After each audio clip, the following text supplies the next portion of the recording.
The Cosmic Dialectic.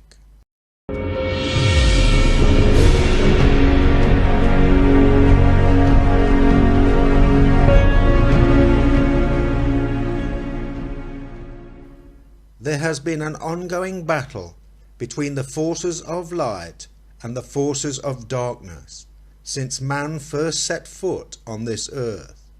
It is a battle of biblical proportions, to which no generation is spared. Only the level of its intensity varies through time. And as we now enter a new age, the level of intensity is gathering momentum. This earthly physical plane appears to be the middle ground between what many consider as heaven and hell. At one extreme, a world of divine light, and at the other, an underworld, a godless place, devoid of that which the light has to offer. These two extremities seem to collide in our material world, a battleground offering each individual the ability to experience almost limitless variations of both these extremes in order to improve their own conscious development, each deciding how far their free will wishes to take them in either direction. This is essentially a cosmic version of the Hegelian dialectic, with the thesis heaven, an antithesis the underworld, and a synthesis, our conscious development through life's experience. While aspects of divine light devolve down into matter upon this earth, various expressions of anti-divine energy are evolving upwards, manifesting in the form of malevolent entities eager to promote godless characteristics associated with the underworld.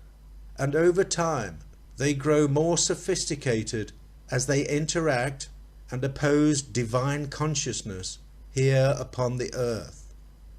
In order for the overall development of consciousness to experience an almost unlimited amount of options, the earth and the universe must be under some form of constant change, a mechanism of change which is variable enough to fulfill a variety of experiences, but stable enough to allow the continuity of life.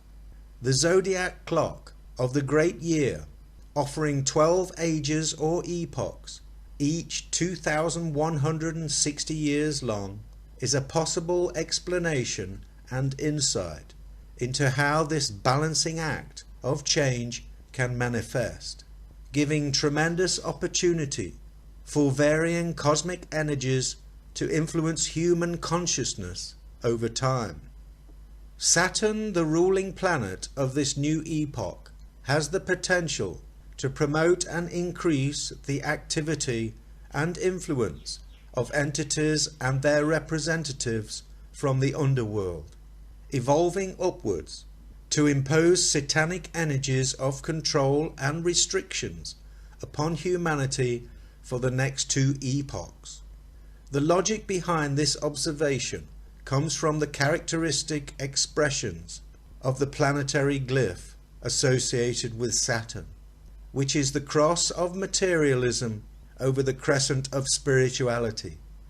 This represents the order of priority where material matters take precedence over spiritual matters. This new arrangement of cosmic influence, although subtle, could promote the ascension and involvement of some rather dark entities into our reality. Prior to this transition, Jupiter ruled the previous age of Pisces, the age of belief, where spiritual matters took precedence over material ones. It was an age where spiritual energy and higher levels of consciousness devolved from the heavens to interact with our physical reality.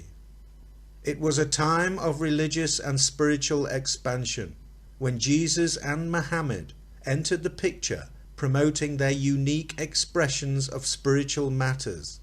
Now the opposite is the case. It is the age of knowing, where the control system will be moving full steam ahead to impose its satanic will over all humanity. This energetic change is subtle.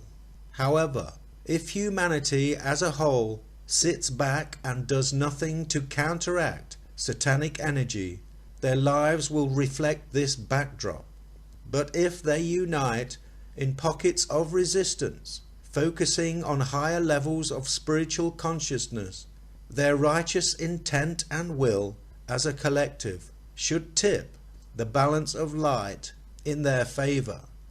Added to this mix is the planet of Uranus, occupying shared rulership for the first 1,000 years. This is the planet of new technology, revolution and independence.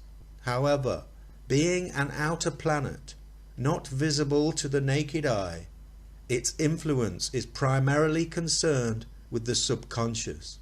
And although it will promote feelings of rebellion and independence, the rulers of the material world will use new technology to dilute and restrict this energy from manifesting and disrupting the world which they are trying to create and control. This new world created by satanic forces is likely to be genetically modified and geo-engineered to restrict spiritual light while promoting dark and sinister objectives. The whole epoch will be a 180-degree paradigm shift focusing on material matters. The entities which largely inhabit lower worlds may try to interface with humanity by transforming our natural biology towards a more artificially based humanoid, pulling us further away from nature's own balancing system, pulling us away from the presence of divine light and limitless potential into a hellish world of automated and mechanized godlessness. If this is all part of the divine cycle of ages, then we ultimately should have nothing to fear, as it is part of humanity's inevitable cycle to experience this reality from alternative, profound perspectives. And as we reincarnate back into this realm sometime in the future to face new challenges, it should ultimately turn out as the Creator intended. Jupiter will once more rule the heavens 4,300 years from now, when we enter the age of Sagittarius. This is essentially the second coming of Jupiter Zeus, when the optimistic and spiritual characteristics of this enormous planet will once again dominate the age. Karl Marx, a communist and an atheist, developed what he called the material dialectic, stripping away any acknowledgement of a spiritual influence, essentially reducing humanity's options to material and lower material realms. There appears to be a clique of globalists all working together to promote a sinister agenda.